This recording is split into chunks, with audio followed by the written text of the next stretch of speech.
வணக்கம். எஸ்ஜே மாந்திரிகம்.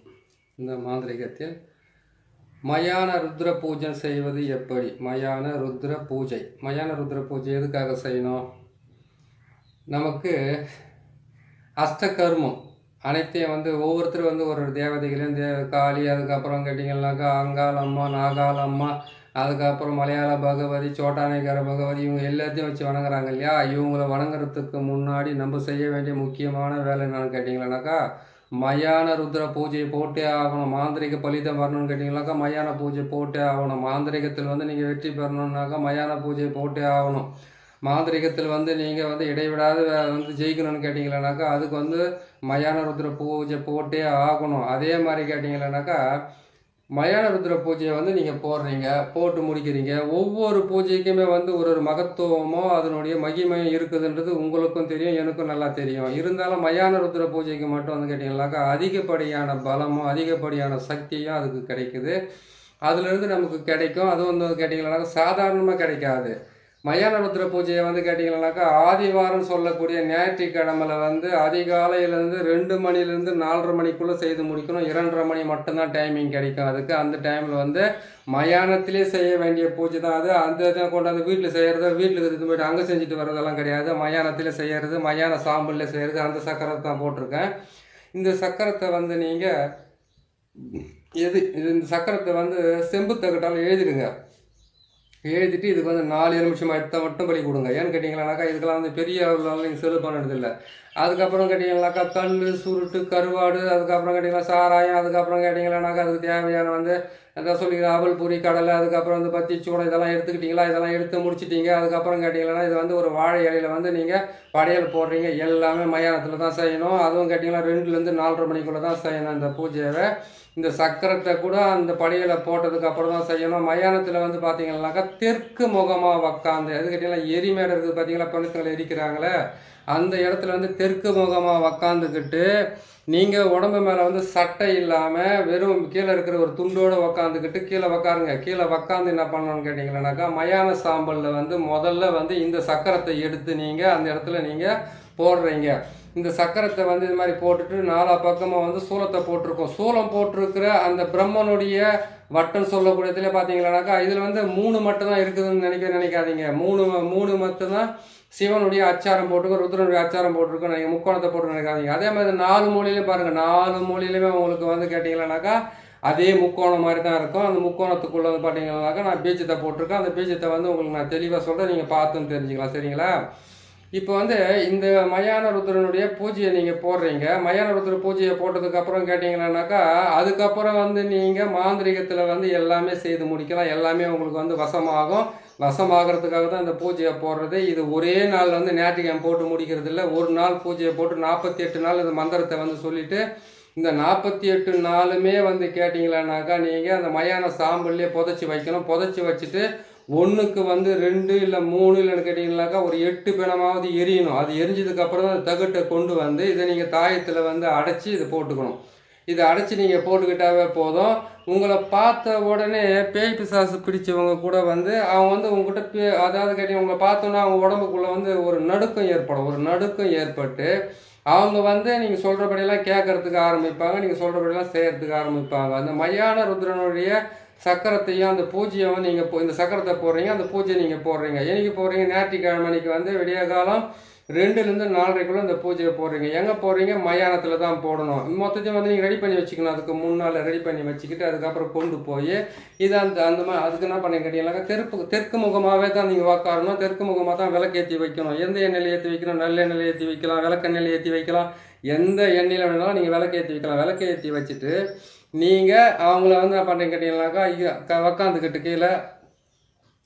கீழே உக்காந்துக்கிட்டு சமணம் போட்டு கீழே உக்காந்துக்குங்க. உக்காந்துக்கிட்டு இந்த சக்கரத்தை முதல்ல மயான சாம்பலை எடுத்து போட்டுட்டு அந்த மயான சாம்பலை கையில் வச்சுக்கிட்டு அந்த மயான சாம்பல் மேலே கற்பூரத்தை வச்சுக்கிட்டு அந்த கற்பூரத்தை நீங்கள் நான் இத்தனை காலமாகவே மாந்திரிகத்துக்காக இது எல்லாம் செய்யணும். மாந்திரிகத்தில் இத்தனை பேருக்கு நான் செய்யணும். இது மாந்திரிகத்தினுடைய முதல் உயிர் எழுத்தான உங்ககிட்ட இருந்து நான் யாசகமாக கேட்குறேன். அதை பிச்சையாக கேட்கணும். எது கேட்டிங்கனாக்கா இறைவன் போட்ட பிச்சை தான் ஒவ்வொருத்தருக்கும் வாழ்க்கைன்றது. அந்தந்த நேரத்தில் அந்த காலத்தில் அது தானாகவே நடக்கும். சரிங்களா?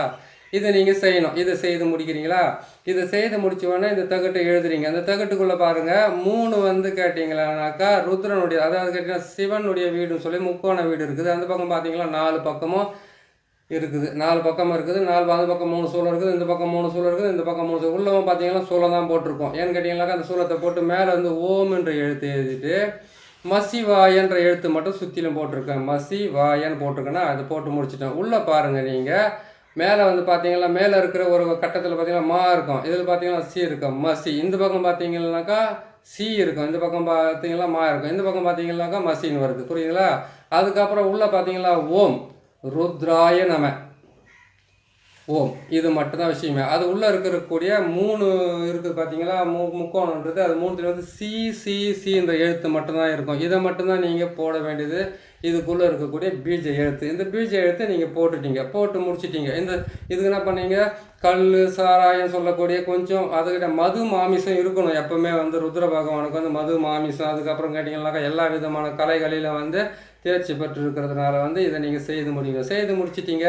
இதில் வந்து தகுட்டை வந்து இதே மாதிரி வந்து நீங்கள் போட்டு முதல்ல கீழே போட்டுட்டு உக்காந்துட்டீங்க. அது மேலே சம்மணம் போட்டு உக்காந்துட்டீங்க. நீங்கள் மந்திரத்தை வந்து நீங்கள் இந்த மந்திரத்தை சொல்லிட்டீங்க. இந்த மந்திரத்தை சொல்லி முடிச்சுட்டு இந்த பீஜத்துக்கெல்லாம் எழுதி முடிச்சிட்டிங்க, தகுட்டெல்லாம் எழுதி முடிச்சிட்டிங்க. அதுக்கப்புறம் வந்து கேட்டிங்களானாக்கா நான் சொன்ன மாதிரி வந்து அந்த கையில் வந்து மயான சாம்பலை கையில் எடுத்து வச்சுட்டு அதில் கற்பூரத்தை கொளுத்திட்டு அந்த கற்பூரத்தை வந்து அதாவது கேட்டிங்கன்னா அதில் இருக்கும்போது வந்து உங்களுக்கு வந்து உடல்கட்டு மந்திரத்தை போட்டுங்க. ஒன்று சொல்லட்டுங்களா, இடுகாட்டில் மட்டும்தான் பயமே இருக்கும் நம்மளுக்கு. ஏன்னு கேட்டிங்கனாக்கா அங்கே தான் வந்து இந்த ஹரிச்சந்திர கதையெல்லாம் சொல்லுவாங்க. அதுக்கப்புறம் இவன் செஞ்ச பாவம், அது செஞ்ச புண்ணியம், அது பசு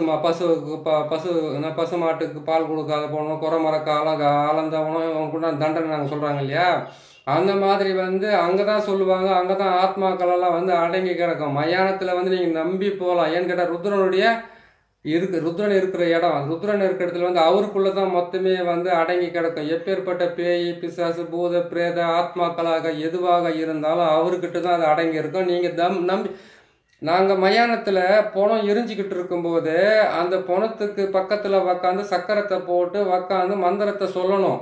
அந்த மந்திரத்தை சொல்லிக்கிட்டு உக்காந்துக்கிட்டே இருக்கும்போது என்ன பண்ணாக்கா பணம் வந்து பாதியில் எழுந்திரிச்சு உக்காந்துக்கணுன்னா அங்கே பக்கத்தில் வெட்டியாக வந்து என்ன பண்ணுவாருன்னு கேட்டிங்கனாக்கா ஒரு கொம்பு எடுத்துன்னு போய் நெஞ்சு மேலே அடிப்பார்.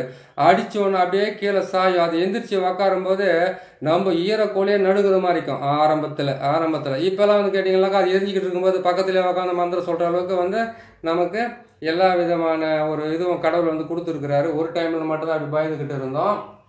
இப்போ அந்த பயமெல்லாம் அவ்வளோ இல்லை. அதனால் நீங்கள் என்ன பண்ணி கேட்டிங்கன்னாக்கா மயானத்துக்கு போகிறதுக்கு பயப்பட வேண்டிய அவசியமே கிடையாது. செத்ததுக்கப்புறம் எங்கே போகிறோம், கடைசி அங்கே தான் போய் நிற்க போகிறோம். அது இப்பயே போகலாம், ஒன்றும் தப்பே கிடையாது. ஏன்னு கேட்டிங்கன்னாக்கா ஃபஸ்ட்டு நான் போகும்போது கூட சரியா எப்போ என்னடா செத்து போய் பணத்துங்களை போச்சு ஒரு இடத்துல இருந்து குடும்பம் உட்கார வைக்கிறானுங்களே, இவன் மாந்திரிகாரன் தானா வேற என்னன்னு கூட தெரிஞ்ச அளவுக்கு ஒரு பயமோ ஒரு நடுக்கமோ ஒரு மனசுக்குள்ள ஒரு கிளியும் இருந்தது. நாள் பட தான் தெரியுது. அது ருத்ரபூமிக்குள்ளே வந்து எதுவுமே இல்லை. ஆனால் இடுகாட்டில் எல்லாமே இருக்குது. நல்லா செத்தவனும், நாரி போய் செத்தவனும், அதுக்கப்புறம் வந்து துர்மரணம் ஏற்பட்டவனும், அதுக்கப்புறம் கேட்டிங்கன்னாக்கா எப்படி மாண்டானுங்களோ மாண்டனுடைய ஆத்மா மொத்தம் இடுகாட்டு தான் இருக்குது. அந்த இடுகாட்டு பூஜை எப்படி போடுறது, அந்த இடுகாட்டு பூஜையை வந்து எந்த நேரத்தில் போட்டாக்கா சில விஷயத்துக்களை சாதிக்கலான்றதை நான் இன்னொரு பதிவில் போடுறேன். சரிங்களா? இடுகாட்டு பூஜைன்றது ரொம்ப மோசமானது, ரொம்ப மோசமானது. அது நான் உங்களுக்கு பொறுமையாக போட்டு சொல்கிறேன். இப்போதுக்கு இதை செய்யுங்க. இதை செய்து முடிச்சுட்டு 48 நாளுமே வந்து பார்த்தீங்கன்னாக்கா அதுக்குள்ளே வந்து ஒரு 3 பிணமாவது அதில் எரியணும். அப்படின்னு கேட்டால் 8 பிணம் எரியணும். அதாவது கேட்டால் 8 முடிஞ்சால் பாருங்களேன், 3 எரிஞ்சால் கூட பரவாயில்ல. அந்த 48 நாளுக்குள்ளே அது நடக்கணும்.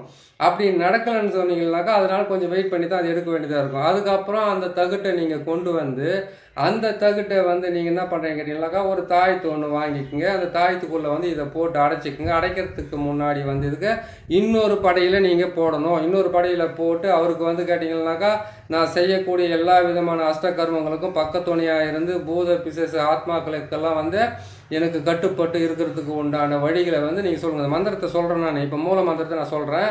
அதுக்கு முன்னாடி உங்களுக்கு சொல்ல வேண்டியது நான் சொல்லி முடிச்சிடறேன். சரிங்களா? இது வந்து என்ன பண்ண கேட்டீங்கன்னாக்கா இதை வந்து நீங்கள் கேட்டுக்குங்க. அங்கே தான் கேட்கணுமே. நான் போனேன், நான் புஸ்தகத்தை வாங்கி படித்தேன், நான் வந்து உட்காந்து நான் இந்த சாமியை சித்தி பண்ணிக்கிறேன், அதெல்லாம் கிடையாது. ருத்ர பகவான்கிட்ட நீங்கள் வாக்கு வாங்காமல் அப்படி ஆசீர்வாதம் வாங்காமல் ஏன்னு கேட்டிங்கன்னா அந்த நமச்சிவாயா என்ற அந்த எழுத்தில் தான் உங்களுக்கு மாந்திரிகமாக அஷ்டகர்மமாக அடங்கி இருக்குது. அவருடைய உரிமை இல்லாமல் அவருடைய அனுமதி இல்லாமல் உன்னால் அதை பெற முடியாது. நாங்கள்லாம் வந்து மாதக்கணக்கில் வந்து மயானத்திலேயே மந்திரத்தை சொல்லிவிட்டு இடுப்பு வரைக்கும் இருக்கிற தண்ணியிலையும், கழுத்து வரைக்கும் இருக்கிற தண்ணியிலையும், தொப்புள் வரைக்கும் இருக்கிற தண்ணியிலையும், முழங்கால இருக்கிற தண்ணியிலையும் வந்து மந்திரத்துங்களை சொல்லியிருக்கோம். அந்த அளவுக்கு சொல்ல வாசித்தான் உங்களுக்கு வந்து சரளமாக நான் சொல்லி காட்ட வேண்டிய நிலைமையாக இருக்குது. அதனால் நீங்கள் என்ன பண்ணுறீங்கன்னு கேட்டிங்கன்னா, இந்த சக்கரத்தை போட்டு முதல்ல அவர்கிட்ட இருந்து நீங்கள் அனுமதியை வாங்கிக்கிட்டு வாங்க. அந்த அனுமதியை கிடைக்காம அஷ்ட கருமம்னு சொல்லக்கூடிய கருமங்கள்லாம் என்ன செய்வாங்க? கழிக்கிறது, உடைக்கிறது, எரிக்கிறது, அதுக்கப்புறம் தரிக்கிறது, புதைக்கிறது, இது தானே அஷ்டகர்மம் எல்லாமே. அந்த அஷ்டகர்மத்தை அங்கேருந்து நீங்கள் பெற்றுக்கிட்டு வந்தால் தான் சரியாக போச்சு. எனக்கு வந்து ஒவ்வொருத்தருக்கும் இயற்கையாகவே அமையிறது எப்படின்னு கேட்டிங்கன்னாக்கா, நல்லா கேட்டுக்குங்க.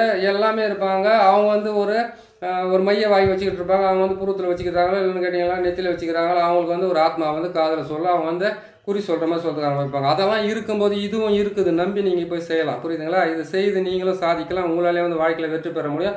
அந்த வெற்றிக்கு முதல் மூச்சு எழுத்துன்னு சொல்லக்கூடிய அந்த நமச்சிவாய் என்று சொல்லக்கூடிய ருத்ர பகவான்னு எங்கே இருந்தாலும் அங்கேருந்து நீங்கள் பெற்றுக்கிட்டு வந்தால் தான் எல்லாமே வரும். மயானத்துக்கு போயிட்டு வந்தோம்னா கை கால் மூஞ்சி கழுவின்னு வரணுமே, என்ன பண்ணுறதுன்னு கேட்டேன்னாக்கா, தேவையில்லாதவன் சேர்த்து போயிட்டாங்கனாக்கா அவங்ககிட்ட போய் நீங்கள் டான்ஸ் ஆடிட்டு வந்தீங்கன்னாக்கா நீங்கள் என்ன பண்ணணும்? வந்து கை கால் மூஞ்சி தான் கழுவிட்டு போய் உட்கார வேண்டியதாக இருக்கும்.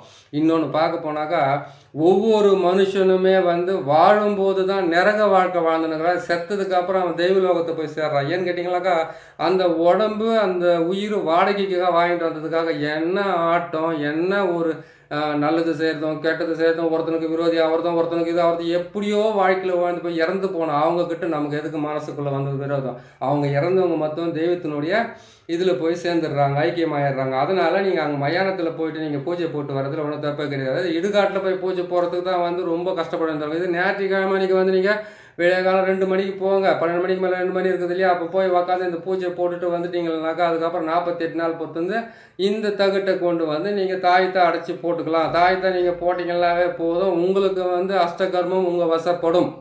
நம்பிக்கையோடு நீங்கள் செய்யலாம். சரி, அஷ்டகர்மத்துக்கு உண்டான மந்திரத்தை நான் சொல்கிறேன். அந்த மந்திரத்தை வந்து நீங்கள் இந்த தகுடு எழுதும் போது எழுதி முடிச்சதுக்கப்புறமா அதுக்கப்புறம் கேட்டலாம் இது வந்து கேட்டலாம் 48 முறையில் இந்த 108 முறை கண்டிப்பாக சொல்லி தான் ஆகணும். அதை நீங்கள் சொல்லுங்கள். அதுக்கு உண்டான வழியும் அதுக்கு உண்டான பலனும் உங்களுக்கு நிறையாவே கிடைக்கும். மாந்திரிகத்தில் வந்து எல்லா விதமான சித்துக்களும் நீங்கள் ஆறத்துக்கு உண்டான வழி அவர் காட்டுவார். வாசலில் அவர் கையில் பூட்டை கொடுத்துப்புட்டு சாவியை அவர் கையில் கொடுத்துப்புட்டு பூட்டை வச்சுக்கிட்டு நம்ம இங்கே பார்த்தாலும் ஆகிட்டு உட்காந்தோம், எங்கேருந்து வந்து நம்மளுக்கு வந்து மாந்திரிகம் வரும், அங்கே செஞ்சால் தான் இங்கே வரும். அது மாதிரி செஞ்சு முடிங்க. சரிங்களா?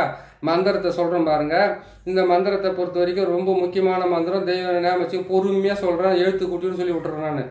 ஓம் ருத்ராய நம, ஓம் ஆம் ஓம் நம சிவாயா.